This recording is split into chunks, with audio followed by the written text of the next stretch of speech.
आमदार नीलमताई गोरे आहात. ताई, काय सांगाल? आजचा वर्धापन दिन सोहळा झालेला आहे. ऑपरेशन टायगर बाबत वक्तव्य झालेली आहेत, कसं पाहायचं? आजचा मेळावा जो आहे तो ऐतिहासिक स्वरूपाचा झालेला आहे.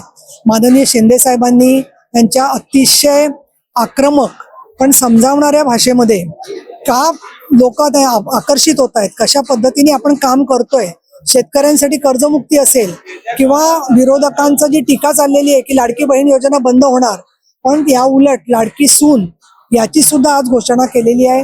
त्याचबरोबर काय काय काम करत असताना कसे अपप्रचार चाललाय त्याचं सुद्धा उत्तर माननीय एकनाथजी शिंदे साहेबांनी दिलंय.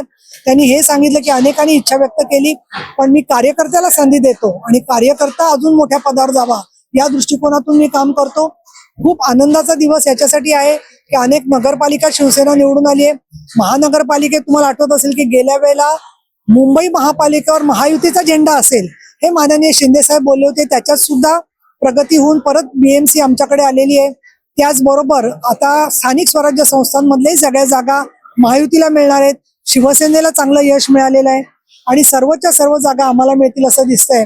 पश्चिम बंगाल असेल, बिहार असेल, उदाहरणं दिली की कशा पद्धतीने NDAच्या सरकारची आगेकूच चाललेली आहे आणि ज्या प्रकारे मोदी साहेबांनी समाजामध्ये प्रगती केली आहे त्याच्याबद्दल आज आम्ही अभिनंदनाचा ठराव पण हात वर करून केलेला आहे की जो एका पंतप्रधानांना सुद्धा आनंद आणि अभिमान वाटेल की आज एक शिवसेना आतंकी लोकांच्या विरोधामध्ये मुंबईमध्ये एवढी मोठी शक्ती एकवटलेली आहे. आणि या दृष्टिकोनातून मी तर असं म्हणेन की आदिशक्ती तुळजाभवानी आणि श्री गणेशाचा आशीर्वाद हिंदू हृदय सम्राट बाळासाहेब ठाकरे यांच्या बरोबरच आम्हाला आज मिळालेला आहे. एकूणच ऑपरेशन टायगर साठी अजून 2 दिवस तुम्ही थांबा अशा प्रकारचे संकेत खासदार मिलिंद देवडा सरांनी देखील दिलेले आहेत. मग हे संकेत 2 दिवसामध्ये काय होतंय, नेमकं काय घडू शकतंय? याच्यावरती माझी काही प्रतिक्रिया नाहीये. याचं कारण ऑपरेशन या शब्दाचा अर्थच असा आहे की योग्य वेळेला योग्य त्या क्षणी अजिबात रक्त न जाऊ देता अलकटपणाने त्या लोकांची शस्त्रक्रिया करणं म्हणजे बौद्धिक, वैचारिक, राजकीय यालाच ऑपरेशन म्हणतात. त्यामुळे याच्यावरती जास्त आपण भाष्य करू नये असं मला वाटतं. एकूण 15 करोडचे वगैरे आरोप केले राऊतांनी त्या संपूर्ण प्रकरणाला घेऊन, कसं पाहिजे? काय मगाशी मी बोलले की एक साधी महिला आहे त्यांच्याबरोबर काम करत होती एका त्यांच्या प्रोजेक्टमध्ये, त्यांच्याशी त्याचे मतभेद झाले तर तिला आई बहिणीवरून इतक्या घाणेरड्या शिव्या दिल्या त्यांनी आणि व्हायरल केलं सगळीकडे. जो मनुष्य एका महिलेशी नीट वागू शकत नाही तर त्याच्याकडून कुठल्या आपण विकासाची आणि कुठल्या सक्षमीकरणाची अपेक्षा धरणार आहे? आमची त्यांच्याकडून काहीच अपेक्षा नाही.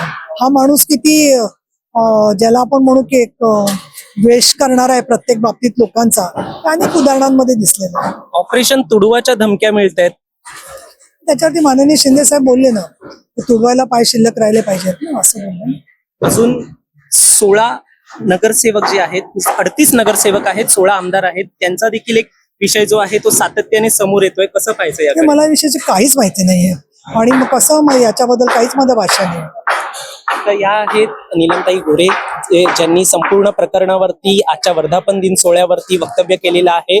असेच अपडेट्स जे आहेत ते आम्ही तुमच्यासाठी घेऊन येत असतो, त्यामुळे आमच्या चॅनलला सबस्क्राईब करायला विसरू नका.